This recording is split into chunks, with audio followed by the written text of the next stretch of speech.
Hello students, today started chapter number 6 part 2 understanding our criminal justice system कि हमारा जो criminal आपराधिक न्याय व्यवस्था है उसके बारे में हम इसको अंडरस्टैंड करेंगे, उसको समझेंगे। क्या हमारा क्रिमिनल जस्टिस सिस्टम है, किस प्रकार से किसी अक्यूज्ड पर्सन यानी अपराधी व्यक्ति को सज़ा मिलती है, क्या प्रोसेस होता है, पुलिस कैसे इन्वेस्टिगेट करती है। पिछले वीडियो में हमने जो चैप्टर्स के टॉपिक हैं जिस पर हमको डिस्कशन करना था वो बताए थे। एक बार हम उसको रिवाइज कर लेते हैं। देखिए ये पॉइंट्स हैं। Number 1, key players of our criminal justice system. हमने पिछले वीडियो में हमने बताया था कि क्रिमिनल जस्टिस सिस्टम में की प्लेयर्स हैं, मेन जो पर्सन हैं, प्यूपिल्स हैं, वो कौन कौन होते हैं हमने बता दिया था।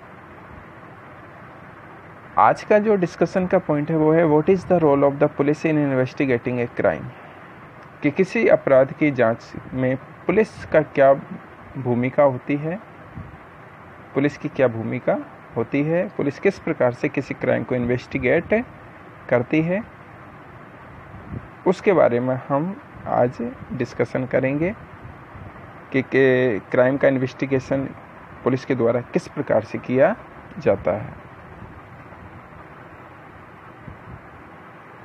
तो देखिए आज का हमारा पॉइंट है what is the role of the police in investigating crime, कि किसी क्राइम को इन्वेस्टिगेट करने में पुलिस का क्या रोल होता है, उसके बारे में आज हम डिस्कशन करेंगे। देखिए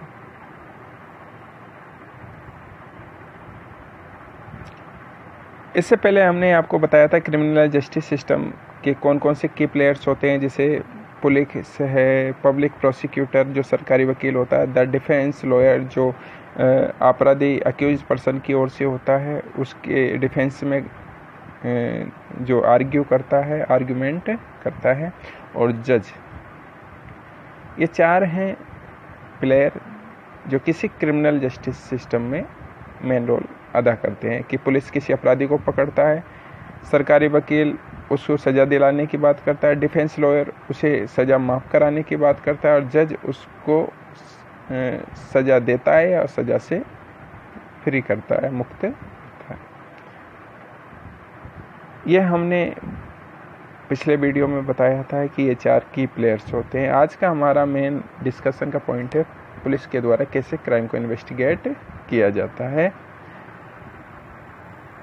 ये आज हमारा पॉइंट है।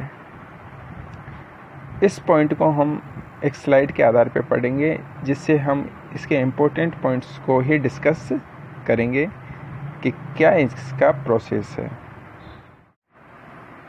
देखिए what is the role of police in investigating a crime, यानी अपराध की जांच में पुलिस की तो भूमिका होती है, इसके बारे में आज हम डिस्कस करेंगे। ये इम्पोर्टेंट पॉइंट्स हैं जो बुक के में जो मैटर है उसमें से जो एसेंस है वो निकाल कर हमने यहाँ डाला है, ये सफिशिएंट है। देखिए फर्स्ट पॉइंट क्या कहता है, to investigate any complaint about the commission of a crime, किसी अपराध के कमीशन के बारे में किसी शिकायत को जांच करना ये पुलिस का सबसे महत्वपूर्ण काम है। कि कोई अपराध हुआ है, अपराध क्रिएट हुआ है, उसके संबंध में जो कंप्लेंट होती है, जो शिकायत होती है, उसकी जांच करना पुलिस का काम है, पुलिस का फंक्शन है।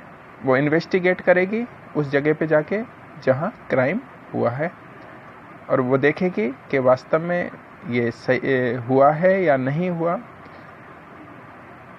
इस संदर्भ में जो जांच का काम है वो पुलिस का है। Second, N investigation include recording statement of witness and collecting different kinds of evidence. जांच करने के बाद पुलिस क्या करेगी, वो रिकॉर्डिंग स्टेटमेंट जो गवाह से संबंधित है उनको दर्ज करेगी, उनको शामिल करेगी, उनका बयान लेगी, जो गवाह हैं उनका बयान लेगी, and collecting different kinds of evident, और उस अपराध से के संदर्भ में जो भी एविडेंस है, साक्ष्य हैं, चाहे वो रिटन हो चाहे अनरिटन फॉर्म में हो, उन साक्ष्यों को, उन एविडेंसों को कलेक्ट करने का काम पुलिस का है। जो साइट है, जो एक्सीडेंटल साइट है या जो इंसिडेंट की जो साइट है, वहाँ जाकर पुलिस के द्वारा इनको कलेक्ट किया जाएगा। अगला है, if the police think that the evidence point to the guilt of the accuse person then they file a chargesheet in the court. देखिए क्या कहता है, यदि पुलिस को लगता है कि सबूत, जो एविडेंस है, आरोपी व्यक्ति जो अक्यूज पर्सन है कि अपराध की ओर इशारा करते हैं कि वास्तव में उस व्यक्ति ने गिल्ट किया है, दोषी है, अपराधी है, वह दोष सिद्ध हो रहा है उन एविडेंस के आधार पर, तो पुलिस के द्वारा एक चार्जशीट तैयार की जाती है, आरोप पत्र तैयार किया जाता है, जिसमें उस क्रिमिनल के अपराध के संदर्भ में मेंशन होता है कि उसने कौन कौन से अपराध किए हैं, उस पर कौन कौन से सेक्शंस लगे हैं, धाराएं लगी हैं, और उस चार्जशीट को कोर्ट में पेश कर दिया जाता है। But whether a person is guilt और innocent it's decided by the जज and not the police. But whether a person is guilt or innocent is decided by the judge and not the police. Police ने investigate किया, उसने evidence को इकट्ठा किया, statements को, witness के statement लिए। अब इनको लेने के बाद पुलिस चार्जशीट बनाती है। चार्जशीट में सेक्शंस का उल्लेख होता है, धाराओं का उल्लेख होता है कि कौन कौन सी धारा के हिसाब से उसने क्राइम किया है, कौन कौन सा क्राइम किया है, और कौन कौन से उस पर सेक्शंस लगे हैं। जैसे अगर मर्डर का है तो 302 लगेगा, 302 लगेगा। अगर चोरी से संबंधित है तो 379 लगेगा। अगर एक्सीडेंटल है तो सेक्शन 279 लगेगा। अटेम्प्ट टू मर्डर है, हत्या की कोशिश है तो 307 लगेगा। अगर उसने किसी की मानहानि की है तो 499 लगेगा सेक्शन। तो इस प्रकार से उस व्यक्ति के बारे में, अक्यूज्ड पर्सन के बारे में उसमें चार्जशीट में मेंशन होता है। But whether a person is guilt और innocent is decided by the जज एंड नॉट द पुलिस। लेकिन यदि कोई व्यक्ति दोषी है या निर्दोष है, गिल्टी की है और इनोसेंट है, तो वह डिसाइड करने का काम पुलिस का नहीं है, वो काम है जज का। वो डिसाइड करेगा कि वास्तव में वह दोषी है, गिल्टी है या इनोसेंट है, निर्दोष है। अगर वो लगता है कि गिल्टी की है तो उसको पनिशमेंट मिलेगा, इनोसेंट है तो उसको छोड़ दिया जाएगा, रिलीज कर दिया जाएगा। वो डिपेंड करता है चार्जशीट में कौन कौन से सेक्शंस लगे हैं, क्योंकि यहीं से पुलिस का काम ख़त्म हो जाता है। जब चार्जशीट कोर्ट में पेश कर दी जाती है उसके बाद पुलिस का कोई काम नहीं होता है। पुलिस से सिर्फ एविडेंस कलेक्ट कर लिया जाता है, फिर पुलिस के जो बयान हैं वो लिए जाते हैं। अगला है, as everyone is subjected to law of land including police. As everyone is subjected to law of land including police. देखिए, देश का प्रत्येक व्यक्ति देश के कानून के अधीन होता है,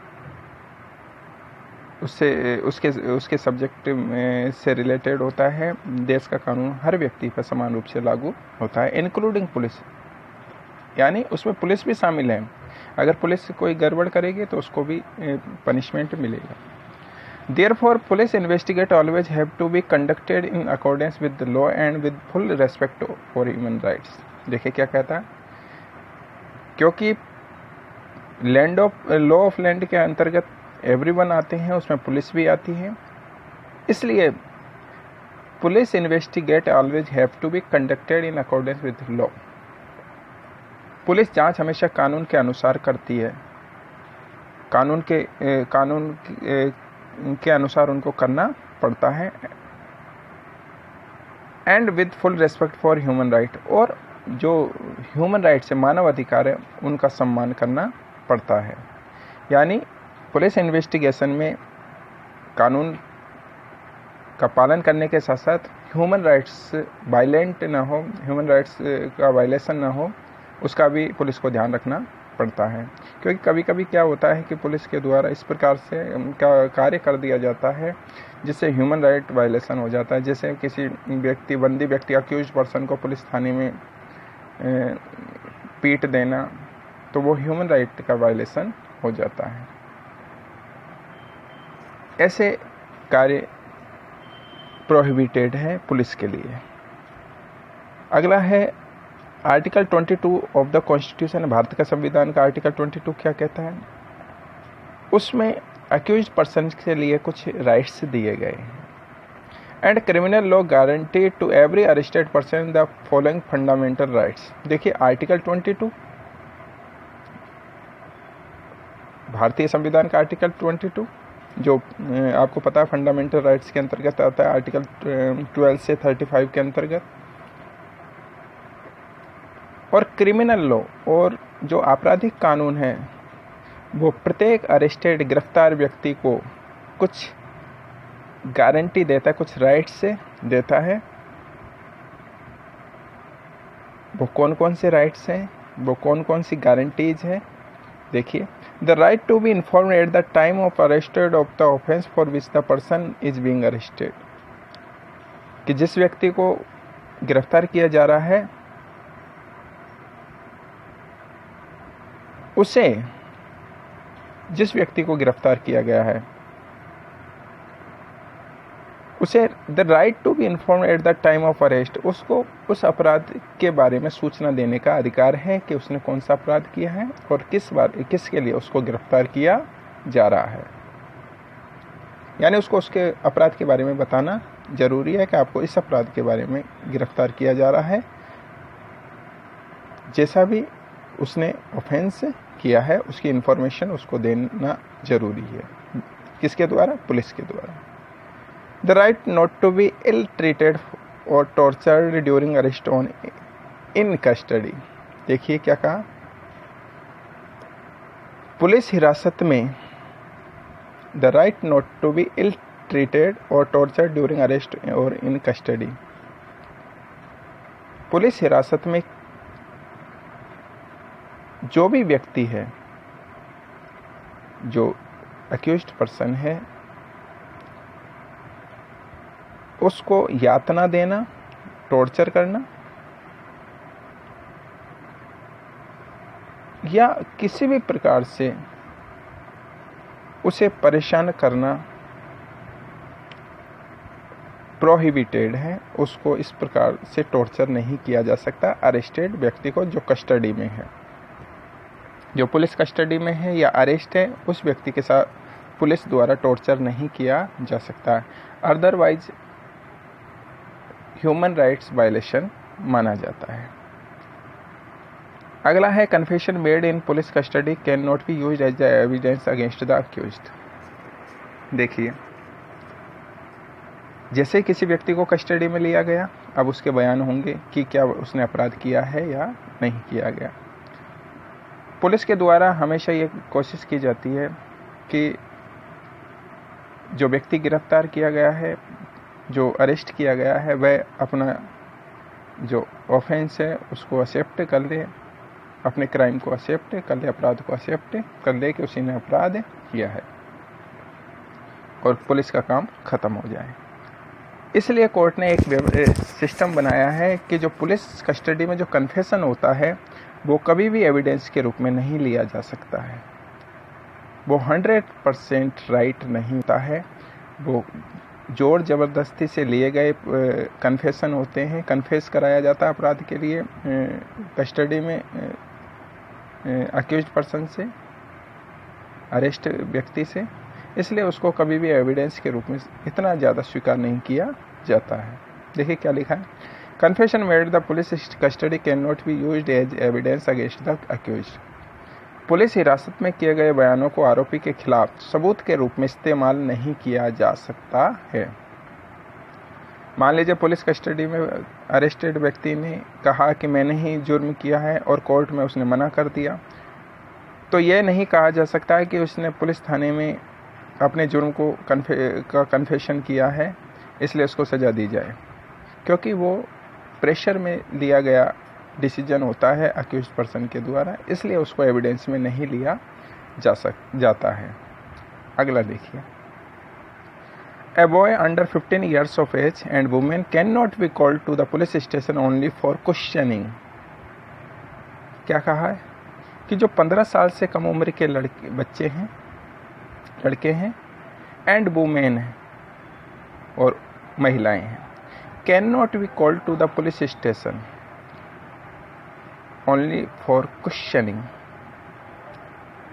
कि जो महिलाएं हैं और 15 साल से कम उम्र के बच्चे हैं उनको पुलिस स्टेशन पर पूछताछ के लिए नहीं बुलाया जा सकता है।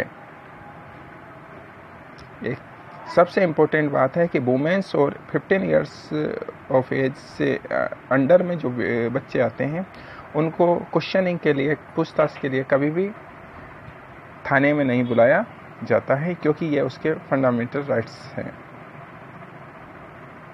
तो आज हमने ये देखा कि what is the role of police in investigating a crime, कि क्राइम को इन्वेस्टिगेट करने में पुलिस का क्या रोल होता है। अगले जो वीडियो है उसमें हम पुलिस के द्वारा क्या क्या प्रोसेस और लीक की जाती है, क्या प्रोसेस की जाती है क्राइम्स में, FIR क्या होती है, उसके बारे में हम नेक्स्ट वीडियो में डिस्कस करेंगे। Okay, thank you very much.